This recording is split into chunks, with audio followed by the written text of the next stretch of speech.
Antarctica एक छोटा सा बर्फीला द्वीप है जहाँ ना कोई फसल होती है और ना ही कोई इंसान रह सकता है, लेकिन हमारे जीवन के लिए बहुत उपयोगी है। अंटार्कटिका महाद्वीप दक्षिणी ध्रुव के चारों ओर स्थित है, इसलिए यह हमेशा बर्फ के मोटी परत से ढका रहता है। यह सबसे ठंडा महाद्वीप है।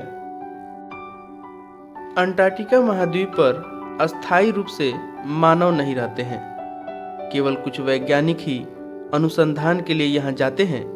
सन 1960 में अंटार्कटिका महाद्वीप पर जाने वाले प्रथम भारतीय डॉक्टर गिरिराज सिंह सिरोही थे। इनके नाम पर यहाँ के एक स्थान का नाम सिरोही पॉइंट रखा गया है। यहाँ पर कई देशों के शोध केंद्र स्थित हैं।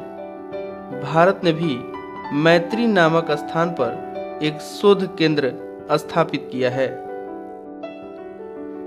अंटार्कटिका महाद्वीप की खोज कैप्टन जेम्स कुक ने सन 1773 में की थी, जबकि सन 1821 में इस पर पहला कदम जॉन डेविस ने रखा था।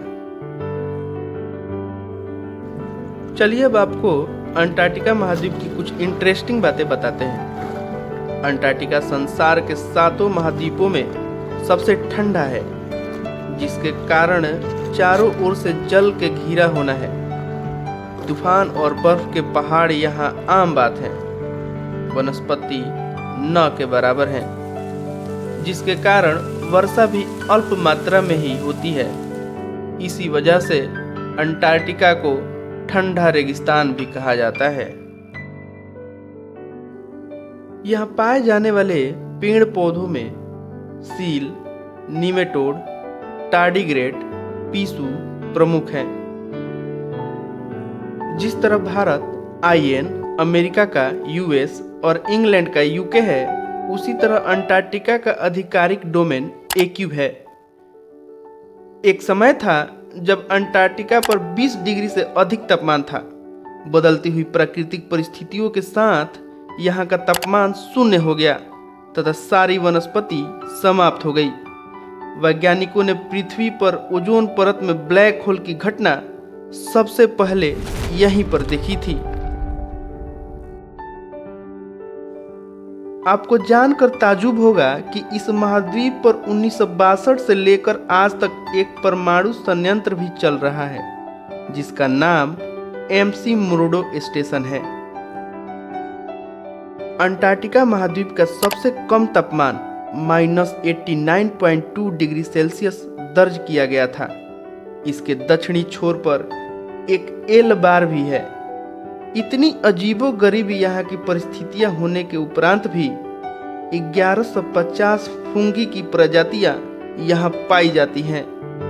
अंटार्कटिका का क्षेत्रफल 140 लाख वर्ग किलोमीटर है। अधिकतर भाग 1.6 किलोमीटर मोटी बर्फ के परत से बना हुआ है। आज भी इस महाद्वीप पर 4000 से अधिक वैज्ञानिक विभिन्न देशों से यहाँ आकर अनुसंधान कर रहे हैं।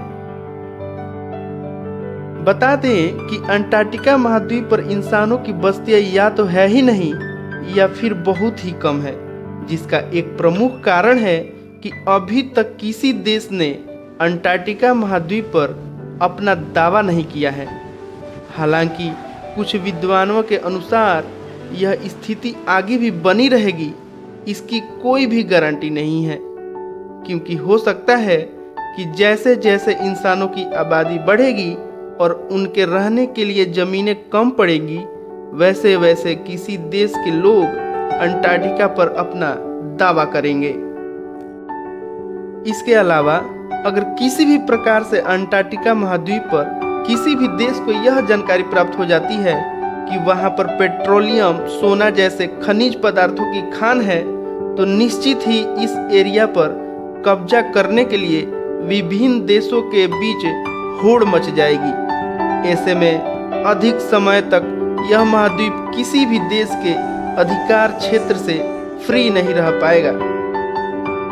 बता दें कि कई वैज्ञानिकों ने इस बात को प्रस्तुत किया है कि पृथ्वी के गर्म होने से अंटार्कटिका महाद्वीप की बर्फ जल्दी से पिघल रही है, ऐसे में अगर किसी भविष्य में यह एरिया बर्फ मुक्त हो जाता है तो चारों तरफ तबाही होगी। इस महाद्वीप पर बड़ी बड़ी ब्लू व्हेल पाई जाती हैं। इसके अलावा पेंगुइन नाम का पक्षी भी यहाँ पर पाया जाता है, जो कि किंग पेंगुइन के नाम से जाना जाता है।